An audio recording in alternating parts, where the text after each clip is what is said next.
गया में जन अधिकार पार्टी के सुप्रीमो पप्पू यादव गया के अनुग्रह नारायण मगध मेडिकल कॉलेज और अस्पताल में कोरोना संक्रमित मरीजों का हाल देखने पहुंचे। आइसोलेशन वार्ड में स्वयं उन्होंने प्रवेश कर अंदर का बदहाली को अपनी आंखों से देखा। कोरोना वायरस वार्ड में बाहर निकलने के बाद पप्पू यादव ने सरकार की बदहाल व्यवस्था पर जमकर बोला। उन्होंने कहा कि सरकार मुर्दों का सौदागर बन चुकी है। रोज बिहार में सैकड़ों लोगों की मौत दवा और ऑक्सीजन की कमी से हो रही है। उन्होंने कहा कि सरकार से अगर हालात काबू में नहीं हो रहे हैं तो हमें इसकी जिम्मेदारी दे दें। हमें पूरे बिहार में दवा और जीवन उपयोगी कोरोना से संबंधित इंजेक्शन पीड़ित लोगों तक पहुंचाएंगे। उन्होंने कहा कि मगध का इकलौता मेडिकल कॉलेज और अस्पताल की हालात देखकर रोंगटे खड़े हो जाते हैं। कई लोगों ने रो रो कर अपना दुखड़ा पप्पू यादव को बताया। पप्पू यादव ने आक्रोश भरे लिहाजे में सरकार को आड़े हाथों लेते हुए ऐलान किया है कि अब संवेदनहीनता की पराकाष्ठा को समाप्त करने सरकार जिस हालात में लोग मर रहे हैं इससे बेहतर है सरकार द्वारा इस संकट की घड़ी में सामूहिक नरसंहार का संज्ञा देना अतिशयोक्ति नहीं होगा। सबसे बड़ा चिंता इस बात का है कि सरकार मौत के आंकड़े को छुपा क्यों रही है। फर्स्ट। दूसरी बात, सरकार कि जांच की प्रक्रिया इतनी धीमी क्यों है, जांच क्यों नहीं होती। सरकार के पास जांच के सेंटर नहीं है।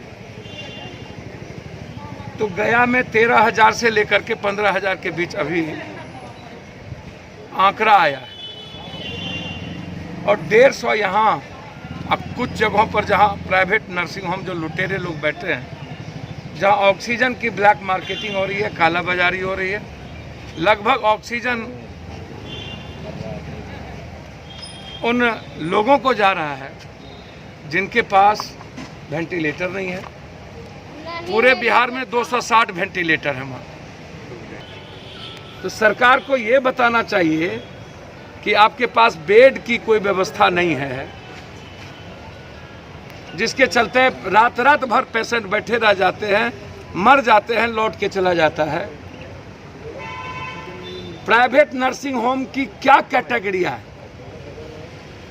सरकार ने पहले कहा कि इनको नहीं देंगे, बाद में पैसे लेकर के सारे प्राइवेट नर्सिंग होम को ऑर्डर दे दिए। प्राइवेट नर्सिंग होम के पास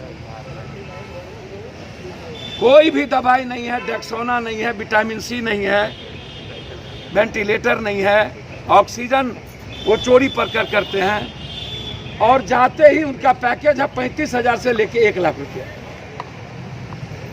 कंप्लीट कोरोना में अरबपति बनने की पूरी तैयारी। अगले बार में लखपति करोड़पति बना, इस बार अरबपति।